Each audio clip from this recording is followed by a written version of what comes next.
good score, but we can monitor how well your body is adapting to that stress and how you're responding to care by looking at where you are on that, what's called NSFI. It's a neurospinal functional index number. We have technology that can monitor that gap and see how well your body's adapting, which is kind of cool stuff. Now, when do we get our first subluxation? And this is a big issue because a lot of times people say, well, I don't have any particular symptoms, I don't need a chiropractor. And one of the things that I like to go over with our practice members is that when you go through a thing called birth, on this picture here, shows the baby coming out, and what ends up happening is that in a normal vaginal delivery, the head usually comes out first.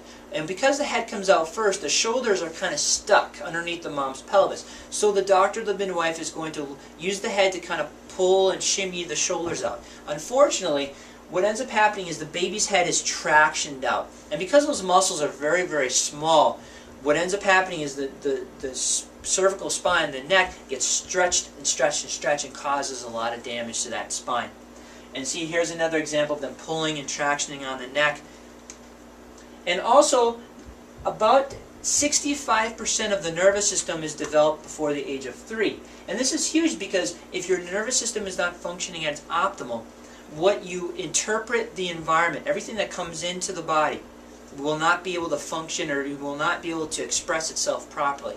And the old adage, garbage in, garbage out. And this is why we commonly see kids, especially when they're younger, everything goes in their mouth.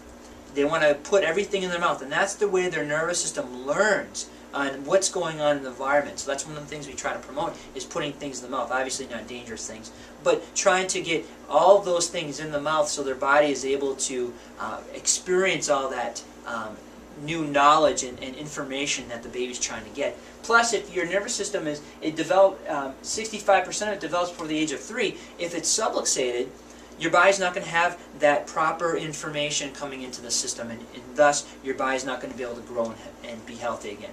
Now here's a kind of a cool picture of one of the things that we see here in the office are different changes in the spine with upper cervical adjusting. And what we're seeing here is changes of the cervical curve.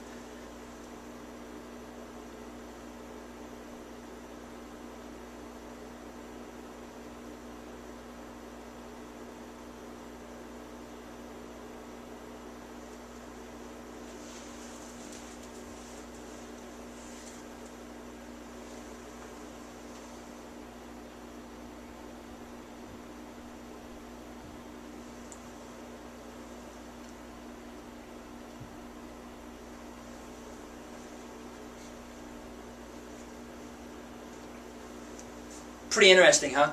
It's amazing how just correcting that upper cervical spine really has a profound impact on the rest of the spine. Now, how old should you get before you should get checked for subluxation? Here's a picture.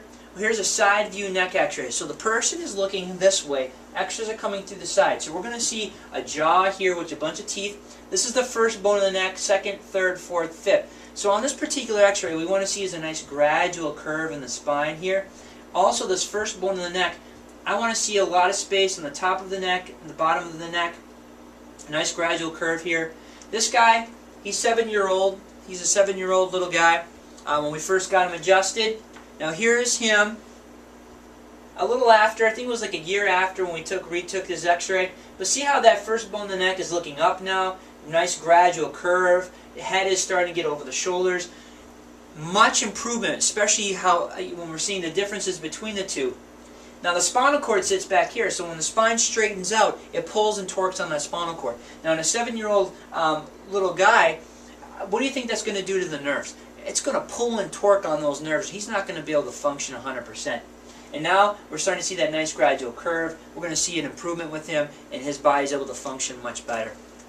Now we had the benefit of having 2 twins that came into our office. Here's one of the scans of one of the 9-year-old twins. And on this particular scan, what we're looking at here is a scan that measures muscle activity from side to side. What I want to see are white bars that are equal in size, left to right.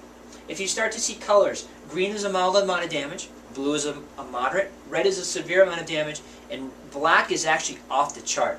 So when she first came in, We saw blacks all over the place, reds all over the place. On this particular scan, this is what measures left to right balance. So she's pulling more on this side of the spine, more on this side of the spine, but we've seen a lot of different colors. Now here's her neck x-ray. Similar to the guy that was on the previous slide. See how straight her neck is? It's actually going the reverse way. Now here's a scan of her sister. 9-year-old sister, twin sister. We're seeing some black in the middle here. But look at the difference between her curve and the scan. Look at the difference between the two. And we're seeing the difference between function and structure. So if you influence the structure, you're going to influence the function, which is why we take x-rays. Now here's a study that was done. This is what's called a functional MRI study. And functional MRI is kind of a cool advanced imaging that they have now, where they look at oxygen uptake or oxygen uptake into the brain. So what they had this girl do is they put her in an MRI machine and they had to wiggle her foot. And they wiggled her foot, and what they did was they took a picture of her brain to see how it was wiggling, what aspects of the brain were working. And on this particular brain scan here, the blue areas and the red areas are areas of activity of the brain. So when she wiggled her foot, we see a lot of diffuse areas of activity. The whole brain was firing up just to do that very simple task. And then what they did was they pulled her up, they got her adjusted, and they rescanned her. And what we see here is, rather than a diffuse area of activity, we see a very small, localized area of activity. And that's essential.